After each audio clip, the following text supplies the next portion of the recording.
Kembali bersama kami, pemirsa, usai Rismon Sianipar ajukan restoratif justice, Dr. Tifa dan Roy Suryo memutuskan untuk membubarkan tim kuasa hukumnya yang lama. Melalui kuasa hukumnya, Refli Harun, Roy Suryo CS menyampaikan pernyataan terbarunya. Karena Rismon Sianipar sudah membelot dengan mengajukan restoratif justice, kami mencabut kuasa dari seluruh kuasa hukum yang tergabung dalam Bala RRT, sekaligus membubarkan Bala RRT. Jadi Bala RRT itu dibubarkan, surat kuasanya dicabut semuanya. Itu poin pertama. Saya maksudnya adalah Mas Roy Suryo dan Dr. Tifa mengeluarkan surat kuasa baru kepada tim yang nama-namanya tercantum dan akan diumumkan nanti, ya. Dengan nama Troya. Troya itu adalah Tifa Royce Advocates, ya. Jadi ada bahasa Inggris sedikit ya, biar Troya. Mungkin teman-teman masih ingat tuh film Troy, ya, atau Troya yang dibintangi oleh Brad Pitt sebagai Achilles. Kemudian adapun penasihat hukum atau kuasa hukum yang tergabung dalam Troya adalah sebagai berikut. Nanti akan dibacakan. Nah, poin terakhir ini saya dan Dr. Tifa menunjuk saudara Refli Harun untuk menjadi koordinator Troya. Struktur lainnya ditentukan sendiri di antara PH Troya. Nanti kita akan lengkapi strukturnya karena selama ini sebenarnya saya bukan koordinator, tukang keset aja sebenarnya. Dan pemirsa, tersangka kasus tudingan ijazah palsu Jokowi, Rismon Sianipar bertamu pada Jokowi dan Wakil Presiden Gibran Rakabuming Raka. Pertemuan maraton pada ayah dan anak itu ia lakukan untuk meminta maaf pasca mengajukan restoratif justice.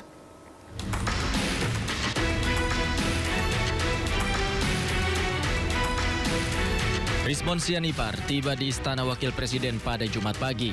Ia mengklaim pertemuannya dengan Gibran hanya sebatas silaturahmi.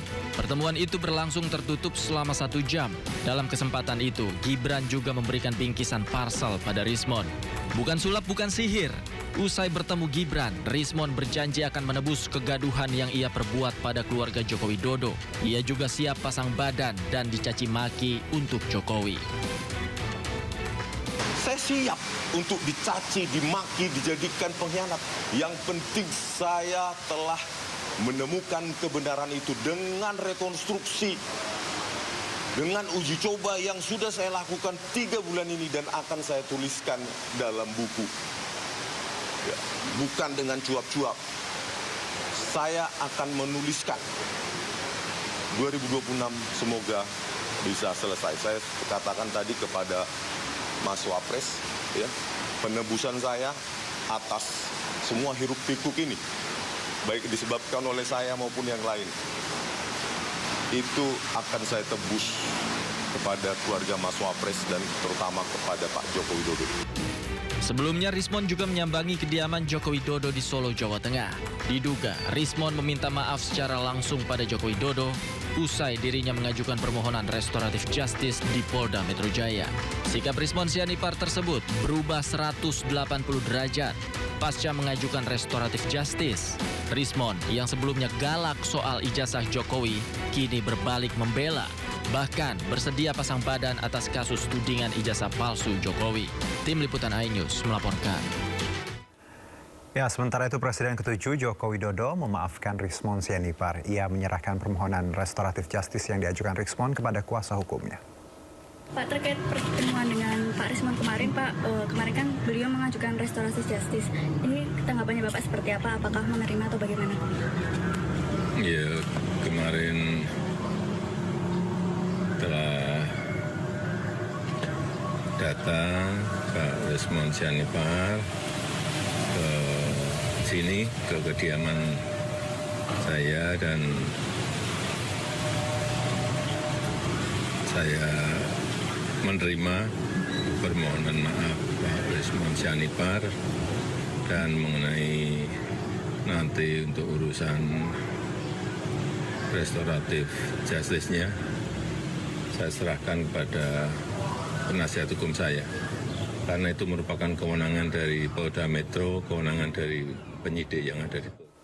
Seorang aktivis Komisi untuk Orang Hilang dan korban tindak kekerasan Kontras diduga menjadi korban penyiraman air keras oleh pria tak dikenal. Kapolri Listio Sigit berikan atensi khusus untuk kasus ini.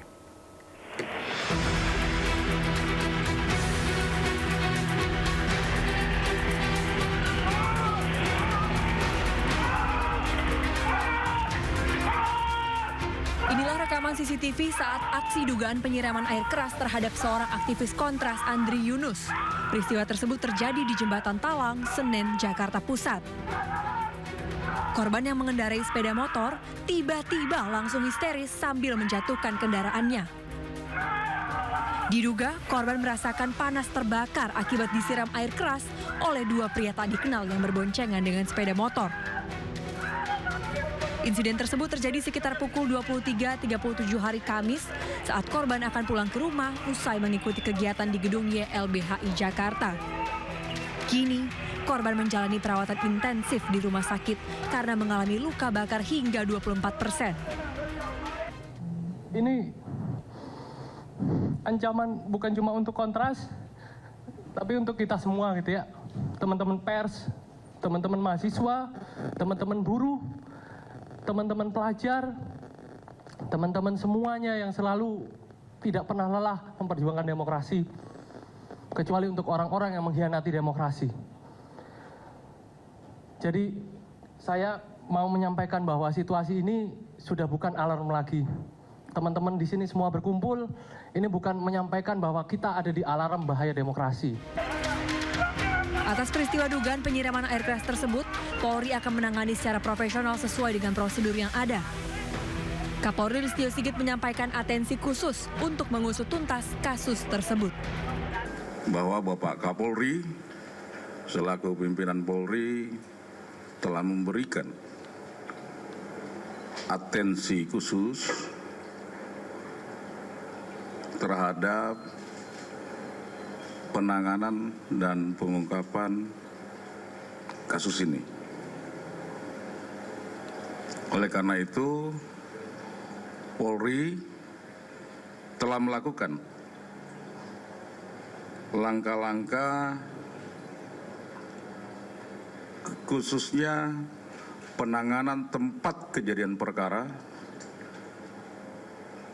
Demikian juga beberapa rangkaian tindakan penyelidikan dan penyidikan bagian daripada penegakan hukum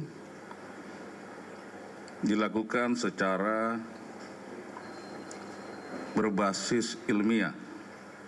Pendalaman terhadap para saksi sedang dilakukan khusus untuk saksi korban. Pimpinan Polri dan Polri menyampaikan turut prihatin dan kita mendoakan semoga saksi korban atas nama AY bisa mendapat perawatan dan pulih kembali dan dapat dimintai keterangan. Tim Liputan iNews melaporkan.